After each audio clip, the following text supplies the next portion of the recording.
In 5, 4, 3, 2, 1. Welcome back to I Think Podcast. Rando Loli. Thank you brother udah datang. Sama-sama. Terima kasih sudah diundang. Jadi sudah berapa lama di rumah? Nggak bisa dihitung lagi lah. Dari kalender udah nggak kelihatan. Pekerjaan berarti banyak ketunda? Pekerjaan sejauh ini ya alhamdulillah bro. Jadi pekerjaan selama kita bisa selesaikan di luar kantor, itu bisa kita selesaikan di rumah, by conference call apa semua. Tapi ada beberapa yang kita harus datang ke pengadilan gitu, sidang apa. Oke, mungkin yang bagi yang dengar pertama kali masih bingung, temen gue ini kerja sebagai pengacara. Masih muda lah ya, seumuran lah kita. Seumuran kita bro. Seumuran ya, jadi masih pengacara ini. Nah itu tadi kalau kita balik lagi sebagai pengacara kan berarti banyak juga yang ke pending. Benar atau nggak? Pengacara banyak yang dipending, gue akuin. Jadi beberapa persidangan, kalau di pidana itu, kita nggak bisa ditunda. Karena kan nasib orang kan dihukum, terus harus diputuskan dia bersalah apa enggak. Itu tetap berjalan walaupun itu berjalan. pandemi? Soal pandemi ini berjalan.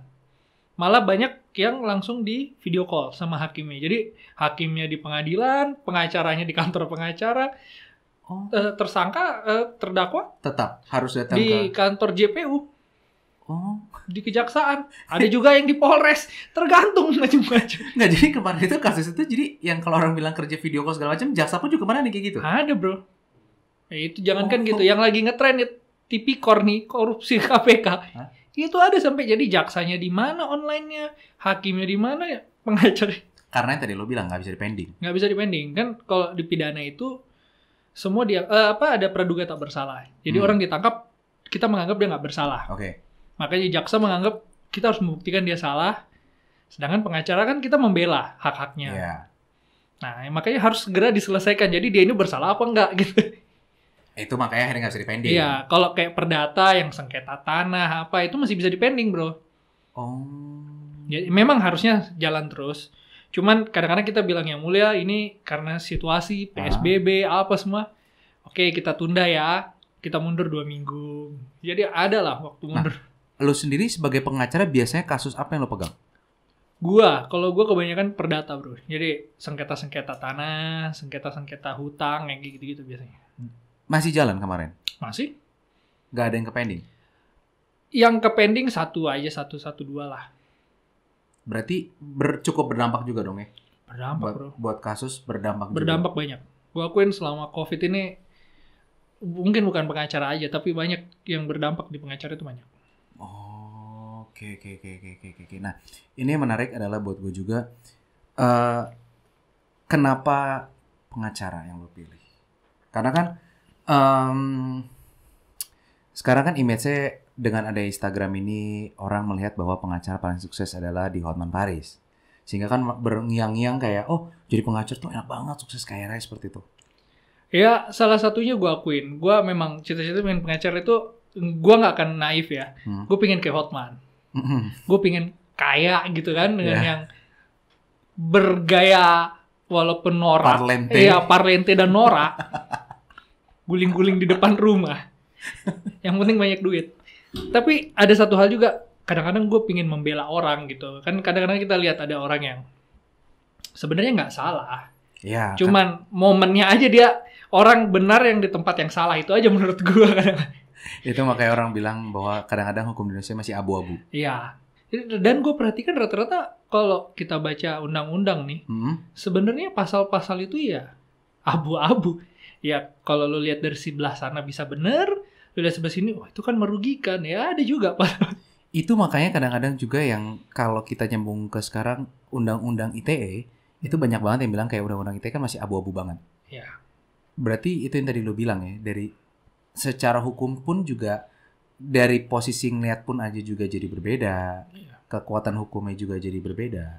Karena gue nggak tahu, mungkin itu ya gue mungkin belum paham lah mereka itu gimana menciptakan undang-undangnya. Cuman menurut gue undang-undangnya itu kadang-kadang di satu sisi itu kita lihat, ini perlu, harus ini. Tapi dalam satu sisi, ya kali ini cuma hal sepele aja bisa dimasukin kena pasal ini gitu loh. Iya, karena kan kayak banyak banget sekarang jadi kasus seperti kayak pencemaran nama baik lah, perbuatan tidak menyenangkan tuh abu-abu kan sebenarnya. Abu-abu sebenarnya, ya lu suka nggak suka, sebenarnya kalau lu cuekin juga nggak apa-apa gitu. Cuman kadang-kadang ada yang orang, wah nggak enak nih, sakit hati, gue harus balas nih, kasih pelajaran kayak gitu. Oke. Nah, dari pengalaman sendiri sebagai pengacara yang masih muda juga ngadapin kasus-kasus sendiri seperti itu, masih ada beberapa image orang atau yang berpikir bahwa kalau jadi pengacara kan yang salah bisa jadi benar jadi salah. Dan kadang-kadang ada juga panggilan batin juga itu yang kayak ya gimana ya, gue harus bela atau enggak. Nah, dari lo sendiri gimana ngeliatnya? Personally, gue pernah sih yang kayak sebenarnya gimana ya gitu. Cuman kadang-kadang kan kita gini, sama lah kayak dokter. Kita mau nolong orang, tapi kita tahu ini sebenarnya orang ini udah kena cancer atau kena yang penyakit tahap lanjut yang sembuh-sembuhnya aja sulit gitu kan. Cuman kadang-kadang kita pikir, ya masa kita biarin gitu aja, ya kita coba dulu lah. Yeah. Kita usahakan yang terbaik, sesuai yang kita tahu, yang kita udah pelajarin, mungkin nggak bisa nyelamatin. Gitu aja prinsip gue, bro. Oke. Nah, kalau kita track ke belakang, sebagai seorang pengacara, apakah memang keluarga lo itu juga dari background pengacara juga sehingga akhirnya melihat bahwa kan biasalah kalau sebagai anak-anak kecil itu ngeliat kayak pengen jadi apa, pengen jadi kayak papanya, pengen jadi kayak papanya, pengen jadi mamanya. Dari keluarga lo emang ada yang pengacara atau enggak? Nggak ada, bro. Berarti ibarat kata kalau dari runutan lo adalah the only one. The only one. The one and only. The one and only. Yoi. Nah, berarti kalau kita lihat pendidikan pun juga nggak di Indonesia waktu dulu lo. SMA jadi, tidak di Indonesia. Gua kan bokap gue itu kebetulan dulu itu dia kan tentara. Oke. Terus dia atas pertahanan di Moskow. Jadi gua SMP kelas 3 itu bokap gue ditugas ke sana, keluarga ikut. Dan akhirnya menempuh pendidikan kita berangkatlah semua pindah ke Rusia. Di Rusia ya ada sekolah di sana itu dikelola sama kedutaan sekolah Indonesia Moskow. Nah, gue belajar sana, sekolah sana. Itu pun juga ya kurikulumnya campur-campur lah, gado-gado. Jadi ya ada kurikulum Indonesia, ya kurikulum pelajaran muatan lokal lah kalau di Indonesia. Di sana kita pelajari juga. Nah, tantangannya berarti di sana apa? Maksudnya seperti ini. Karena gue buta banget tentang Rusia, gue juga tidak pernah menempuh pendidikan sama sekali di Rusia. Apa yang paling lu rasa berbeda di sana? Karena kan lu SD SMP di Indonesia, SMA Rusia, bener ya? Iya. Apa yang lu rasa paling beda banget yang shocking lah, kaget? Gua pertama kali dibilang, papa ada tugas nih, luar negeri. Wis, jalan-jalan luar negeri kan. Terus gue tanya, di mana pak? Moskow. Zaman 2005 itu kan kayaknya belum ada tuh film-film tentang Rusia, tentang apa kan nggak ada tuh, gue yakin kan. Mana belum, gue nggak pernah lihat ada kursus online bahasa Rusia atau kursus. Iya juga ya. Sekitar tahun segitu nggak ada, setengah gue belum booming lah. Belum kepikiran. Jadi gue ingat itu bokap nyokap, ya kamu nanti di sana ya. Gue lihat kan, buka itu waktu itu masih internet masih lemot tuh kan, googling di warnet. Waduh, tulisannya aja nggak bisa dibaca gini kan gimana? Bener. Wah, itu pengalaman gue yang paling nggak terlupakan lah menurut gue. Nyampe sana apa yang shock pertama kali? Nangis, bro. Baca toilet aja nggak bisa gitu kan? Loh, di sana bener-bener bahasanya pakai yang itu yang tadi lu bilang. Iya, tulisannya itu Sirilik yang melengkung kayak aksara Jawa itu. Oh. Jadi lu bayangin lu akan hidup 4 tahun di situ. Yang lu sebenarnya nggak tahu lu mau ngapain, baca tulisan aja nggak tahu, boro-boro mau baca tulisan. Gua nih udah lapar, mau cari McDonald aja nggak bisa mesen. Kenapa? Ya tulisannya begitu semua, bro, muter-muter gitu. Brand di sana pun juga ngerubah. Iya, kalau di sini kan misalnya ada salah satu tempat makan fast food terkenal yang merah kuning itu kan, kan udah gampang tuh, jelas tuh gambar. Di sana nggak ada tulisan yang bahasa Inggrisnya, versi sana bahasanya. Menunya juga nggak ada yang kayak di sini bahasa versinya mereka sendiri. Bahasa Inggris pun juga nggak ada. Nggak ada. Terus gimana lu beradaptasinya kalau seperti itu? Ya, minimal untuk adaptasi hidup ya. Belum ngomong sosial nih. Iya, kalau adaptasi hidup itu gua belajar bahasa untuk bisa baca, tulis, Sama kan tulisnya itu kan ada huruf besar, huruf kecil kan beda tuh. Huruf Latinnya itu kan beda juga. Gua sekitar 6 bulan lah. 6 bulan? Baca, dengar, tulis itu bisa. Tapi untuk berbicara secara utuh yang selayaknya manusia normal nih, gue itu hampir 1 tahun lah bro. Sampai minimal fasih untuk bisa ngobrol dengan bahasa Rusia? Bahasa Rusia untuk pembicaraan sehari-hari loh ya, bukan bahasa yang formal yang kayak kita mau rapat apa enggak. Cuman yang kayak, bro apa kabar sih, kita makan yuk nongkrong gini. Setahun? Terus itu bagaimana pergaulan di sana kalau gitu? Pergaulan itu ya mungkin apa ya, kita di sana itu cuman kumpulnya rata-rata pertama sama orang-orang sekitar kita itu kan, orang-orang Indonesia. Orang Indonesia lagi. Terus ditambah sama ini, kita ya di sekolah Indonesia Moskow apa itu kan, sekolah sana kan rata-rata embassy itu punya sekolah. Ada yang apa London School, ada Indonesian School apa. Nah kita kadang-kadang suka kumpul buat acara event bareng, kumpul main bareng, ya main-main sama mereka gitu. Berarti pertama kali, karena emang yang kalau gue sering lihat di YouTube dan lihat per hidup orang lain, masyarakat Indonesia kalau di luar negeri itu lebih erat ya? Iya. Bener nggak? Bener, gue akuin itu. Pada saat kita di negara orang kayaknya kita jadi solid. Kuat banget gitu. Jadi kita tahu siapa yang lagi sakit, siapa yang datang dari mana, apa tahu. Dan kita datang misalnya nih, kita dari Indonesia nih, balik ke sana misalnya dari Rusia nih, balik ke Indonesia untuk mungkin Lebaran atau apa, balik ke ini, mereka udah tahu, Randu balik tuh, nanti gue titip dong, apa bawain empek-empek, bawain, jadi kita bisa bawa. Oh, jadi untuk minimal teman atau sosialisasi nggak sampai kaget banget karena masih ada kumpulan orang Indonesia di sana. Masih ketolong itu, gue akuin itu apa ya, menolong lah. Jadi kalau kita kangen Indonesia apa itu ya kumpul sama mereka dulu. Nah kalau dari pengalaman lu juga, setelah kan abis itu lu 4 tahun di sana, terus abis itu balik ke Indonesia lagi, apa yang lu paling kangenin dari sana? Yang lu rasa bahwa kan pasti kan kita di suatu tempat ada hal yang kita melihat ada sisi yang ini bagus nih, ini gue kangenin. Apa paling lu kangenin pada saat lu kuliah di Rusia? Kalau di Rusia itu yang gue suka ya, orangnya itu nggak terlalu kepo lah. Orang di Indonesia ini kepo, gue akuin. Benar gak sih? Misalnya kayak lu nih, lu ada apa urusan gitu pasti ada bilang, itu kenapa sih Arnold, kenapa sih gitu loh. Kalau di sana ya urusan gue, urusan lu gitu loh. Kita nggak usah ngerecokin kecuali dia minta tolong ke kita. Nah di sana rata-rata begitu mereka, lu gue gitu. Di sini kan setengah-setengah, lu gue tapi pas lu ada masalah, kepo dong, dia habis masalah apa dong? Iya. Itu yang kadang-kadang kayak gue kayaknya mending di Rusia itu orangnya udahlah, penting gue kerja nggak ganggu orang lain udah. Kalau ngomong dari pendidikan, kalau kita ngomong pendidikan, yang beda apa yang lo rasain? Kan lo mencicipi pendidikan di Indonesia SD SMP, mencicipi pendidikan di Rusia 4 tahun SMA, dan akhirnya balik lagi ke Indonesia untuk kuliah. Apa yang paling lo lihat beda banget? Perbandingannya? Perbandingan paling beda. Kalau gue lihat nih di Indonesia ya, secara kita itu gue heran nih. Mereka itu sekolah nggak sebanyak kita harinya. Maksudnya? Mereka itu kayak kalau kita ini kan pagi, ada pulang sampai sore, belum lagi ekstrakurikuler lah apa semua. Iya. Mereka enggak bro. Mereka tuh kita istirahat di sekolah berapa sih? Sekali ya? 2 kali ya? 2 kali tapi 20 menit. Sampai jam 12. Iya. Jam 12. Benar-benar 20 Mereka menit. itu jedanya banyak.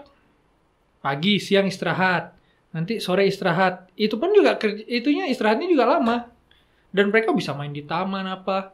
Dan mereka liburan nih, setahu gue ya. Nggak ada yang kayak, ini tugasnya menumpuk A, B, C, D. Nggak ada. Makanya gue kadang-kadang bingung. Sebenarnya kalau dilihat nih dari kita zaman sekolah nih, perbandingannya.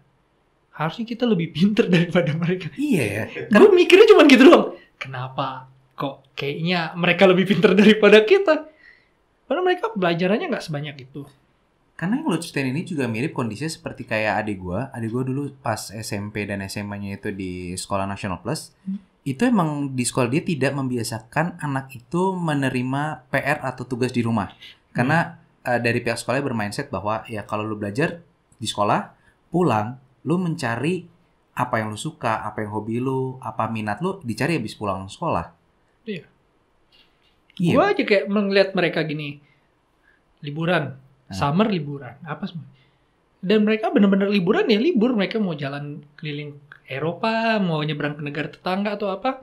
nggak kepikiran. Kalau kita kan coba lihat libur lebaran aja nih cuman berapa hari.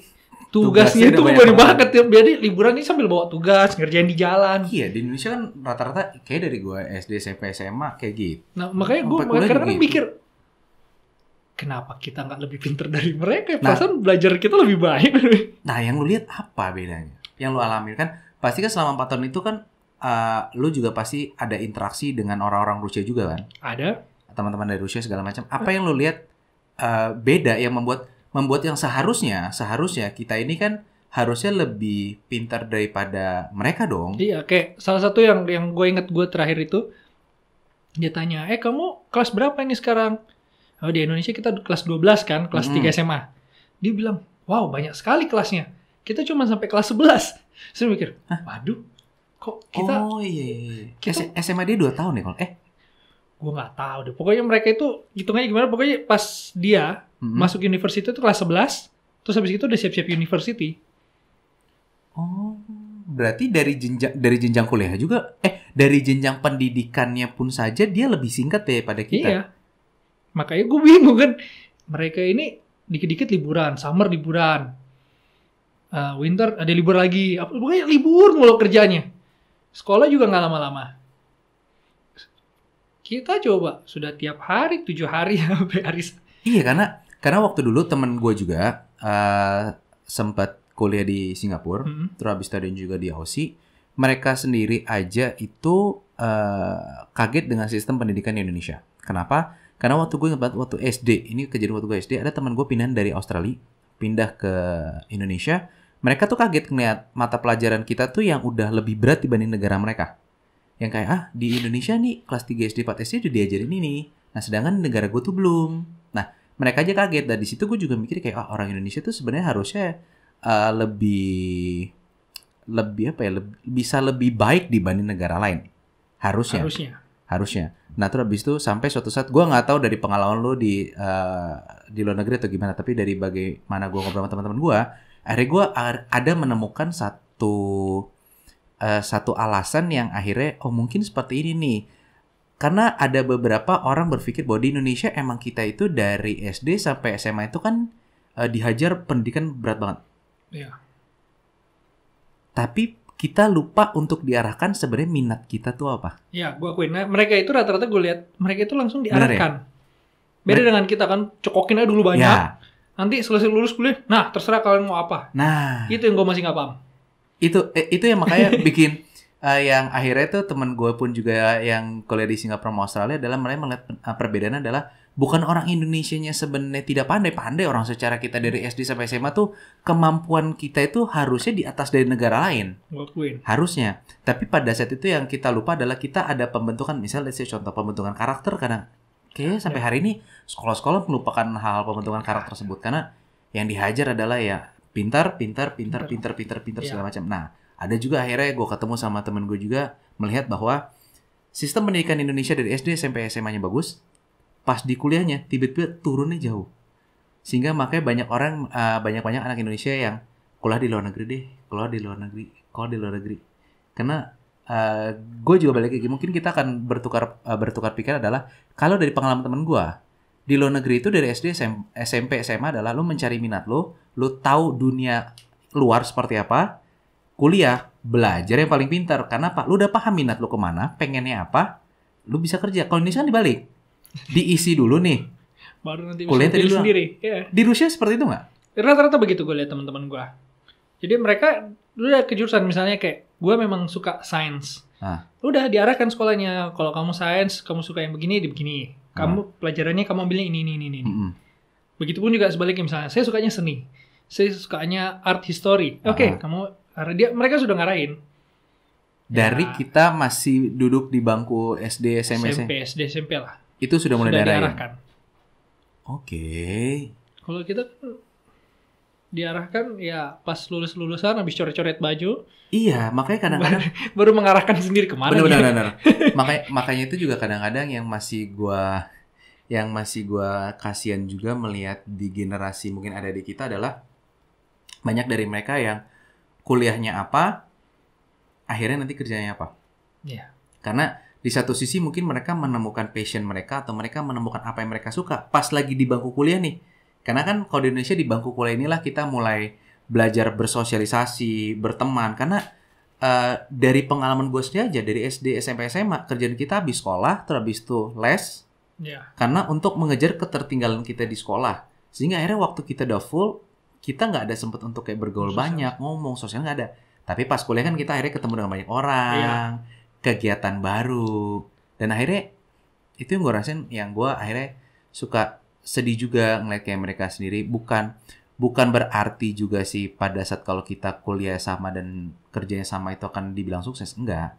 Cuma di satu sisi kan pasti mereka kayak enggak apa ya bahasanya? Iya, apa ya bahasanya mungkinnya tidak sejalan lah. Tidak sejalan dan menemukan passionnya jadi akhirnya lebih telat. Gua akuin ya. Guanya kan gitu kan orang apa ya? Karena takut diomongin dia nggak sukses. Ya. Itu gua rasa sih itu. Jadi kalau ini dia ngambil itu, padahal sebenarnya itu passionnya. Cuman karena takut diomongin dia ikut-ikut yang lain. Nah, itu yang banyak banget. Itu yang paling banyak banget.